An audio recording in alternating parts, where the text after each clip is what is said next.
नमस्ते सबैजनालाई र म चाहिँ आज सियाना बिलाईको चटनी बनाउन जाँदैछु। यहाँ हेर्न सक्नुहुन्छ एउटा सानो टुक्रो अदुवा लिएकी छु, त्यहाँबाट 5-6 वटा पोटी लसुन पनि लिएकी छु र यति खोर्सानी पनि लिएकी छु। अब अमिलोमा पिरो राम्रो लाग्छ हैन भन्नु त। र यति टमाटर पनि लिएकी छु। सियाना बिलाई बाहिर बेंगलोर बस्दा बस्दा बिलाईलाई पनि टमाटर भन्न थालियो।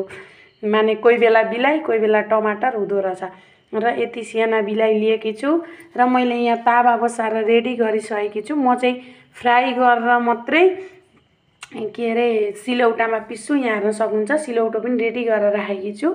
र मलाई चाहिँ मेहनत गर्न बहुत मन पर्छ। अर्थोकमा होइन, खाना बनाउनमा चाहिँ मेहनत गर्न बहुत मन पर्छ। किनभने मेहनतको फल मिठो हुन्छ भनेर भन्नुहुन्छ नि सबैजना, त्यो ठिकै रहेछ। जति नै हामीले नराम्रो खाना मतलब केही मसला ससला नभएको यस्तो त मन पर्दैन भन्ने पनि मेहनत गर्नुभयो भने बहुत मिठो हुँदो रहेछ। र म फ्राई गरेको चाहिँ स्किप गर्दैछु र अर्को भिडियोमा तपाईहरुलाई देखाउने छु ल। हेर्न सक्नुहुन्छ गाइस, मैले चाहिँ लसुन फुराइओरी निकालेकी छु। निकालिओरी सिलौटामा रेडी पारेकी छु र खोर्सानी पनि हालेर निमक अलिकति अदुवाको टुक्रो सबै हालेर रेडी पारेकी छु। र यहाँ सियाना बिलाई पनि फ्राई भएर रेडी भइसके।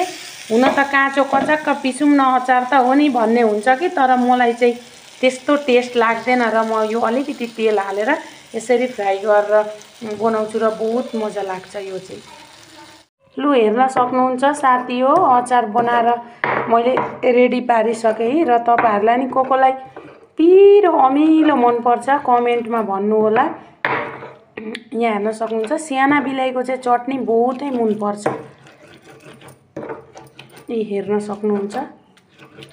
र कस्तो लाग्यो मेरो भिडियो, मैले के रे सियाना बिलाईको चटनीको रेसिपी कस्तो लाग्यो त्यो पनि कमेन्टमा भन्नु होला र तपाईहरु पनि एकखेप ट्राई गर्नु होला।